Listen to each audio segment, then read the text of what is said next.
Olá, sejam bem-vindos ao canal IA História. Hoje a gente vai fazer uma viagem no tempo para uma época em que as ideias de indústria, capitalismo ou até de nação, como a gente conhece hoje, eram, assim, novidade total. Vamos explorar juntos o nascimento do nosso mundo moderno, guiados pela obra fundamental do historiador Eric Hobsbawm, A Era das Revoluções. Pensa só nisso por um instante. As palavras que a gente usa todo dia para entender a nossa sociedade, indústria, capitalismo, socialismo, elas simplesmente não existiam antes desse período. Como Hobsbawm mostra, essa era não só refez o mundo, ela criou a própria linguagem que a gente usa para descrever o mundo. É uma mudança, assim, profunda, né? Então, a nossa jornada por essa grande transformação vai ter 5 partes. Primeiro, a gente vai dar uma espiada no mundo como ele era antes de tudo. Depois, vamos ver a força da tal dupla revolução, que virou tudo de cabeça para baixo, o surgimento das nações no meio da guerra e, por fim, vamos explorar a nova ordem social que nasceu disso e o legado que ela deixou para nós hoje. Ok, vamos começar nossa viagem lá para a década de 1780. Tente imaginar um mundo que era, ao mesmo tempo, menor e muito, muito maior que o nosso. Menor em número de pessoas, em conhecimento, mas gigante nas distâncias e nas diferenças de um lugar para o outro. Para começar, tinha bem menos gente. A população do planeta era só 1/3 do que é hoje. Isso quer dizer mais espaço, menos gente se esbarrando, uma outra noção de escala. Mas geograficamente, o mundo era enorme. Os mapas tinham uns buracos gigantes, áreas inteiras desconhecidas. E viajar qualquer distanciazinha podia levar dias, semanas, o que fazia o mundo de cada um ser muito mais local, muito mais isolado. E as cidades? Bom, até as maiores metrópoles da época seriam consideradas cidades médias hoje em dia. Londres, que era um gigante, tinha 1 milhão de pessoas. Paris, metade disso. Fora desses grandes centros, a vida urbana acontecia mesmo era numa rede de cidadezinhas de província, sabe? Nada a ver com as selvas de pedra que a gente conhece. E essa divisão entre campo e cidade não era só geográfica, era cultural. Tinha barreira de imposto, às vezes até muralha de verdade separando os dois. Eram dois mundos diferentes. Mas essa ordem toda, bem divididinha, com seu ritmo lento, estava prestes a ser chacoalhada até a raiz. E o que foi que destruiu esse mundo agrário tão estável? Olha, não foi uma coisa só. Foi o que o Hobsbawm brilhantemente chamou de dupla revolução. Pensa em duas tempestades, duas mudanças gigantescas acontecendo quase ao mesmo tempo, uma econômica e outra política. A primeira frente dessa tempestade foi a Revolução Industrial. Isso foi muito mais do que só máquina a vapor e umas invenções novas. Foi uma reescrita total das regras da produção. Liberou um potencial de crescimento econômico que era, assim, simplesmente inimaginável para gerações anteriores. E o grande símbolo dessa nova era? A ferrovia. Tenta imaginar o que era para alguém daquela época ver aquela serpente de ferro e fumaça cruzando o campo numa velocidade nunca antes vista. Não era só tecnologia, era a prova barulhenta e visível do poder sem limites da humanidade.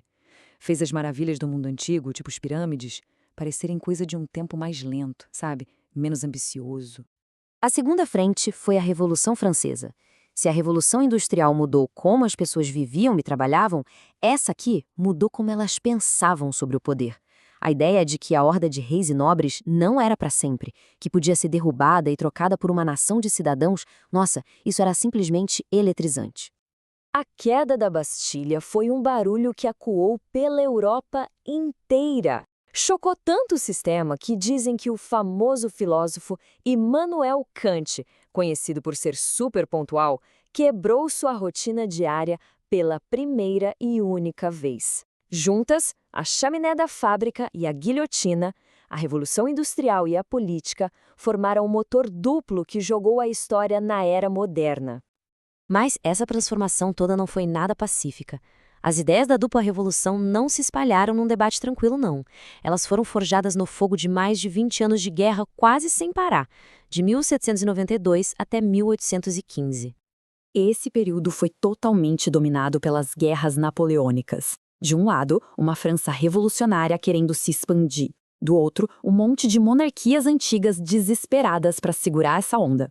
O conflito redesenhou o mapa da Europa e mesmo com a derrota de Napoleão em Waterloo em 1815, as ideias que o exército dele ajudou a espalhar, essas não podiam mais ser apagadas. Porque, além das batalhas, a guerra fez algo fundamental. Transformou súditos em cidadãos. Lutar por uma nação, em vez de um rei, deu vida a uma ideia nova e muito, muito poderosa: o nacionalismo. A crença de que um povo, unido por língua e cultura, deveria ter seu próprio Estado, virou uma força motriz na política mundial e inspirou vários movimentos revolucionários que vieram depois, incluindo o socialismo e o comunismo. E aí, quando a poeira baixou, quem é que estava no comando? Não eram mais os velhos reis nem os revolucionários mais radicais. Uma nova classe tinha chegado ao topo. E ela não era definida pelo sangue, mas pelo capital, a burguesia, ou seja, a classe média, industrial e profissional que estava crescendo com tudo. E esse mundo novo funcionava com uma regra diferente. Aquela certeza antiga da herança aristocrática deu lugar a uma coisa nova: a carreira aberta ao talento. De repente, os caminhos para o poder e para a riqueza, nos negócios, na educação, até na guerra, se abriram de um jeito que nunca tinha acontecido antes. O mérito, pelo menos na teoria, passou a valer mais do que o berço de ouro. O centro dessa nova confiança era a cidade industrial, especialmente lugares como Manchester, o coração da Revolução Industrial. Tinha até um ditado na época: o que Manchester pensa hoje, Londres pensará amanhã. Esses homens que se fizeram sozinhos, movidos pela lógica do mercado e por uma autoconfiança gigante, não só acreditavam que era um futuro, eles estavam construindo esse futuro. E a política, claro, logo começou a refletir isso. A Lei da Reforma de 1832 na Grã-Bretanha foi um momento chave, que deu poder político para essa nova classe média industrial.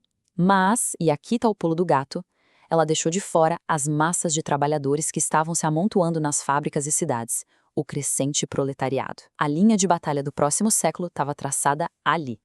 E isso nos traz ao legado disso tudo.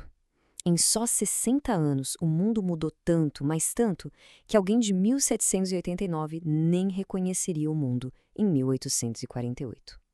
A escala e a velocidade da mudança foram, assim, de tirar o fôlego.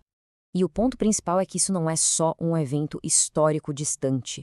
O sistema operacional do nosso mundo moderno foi escrito nesse período. As grandes ideologias, liberalismo, socialismo, nacionalismo, o sistema econômico dominante, o capitalismo global, o próprio conceito de Estado-nação, as sementes de tudo isso foram plantadas nessa era tão turbulenta. O que nos deixa com uma última pergunta para a gente pensar.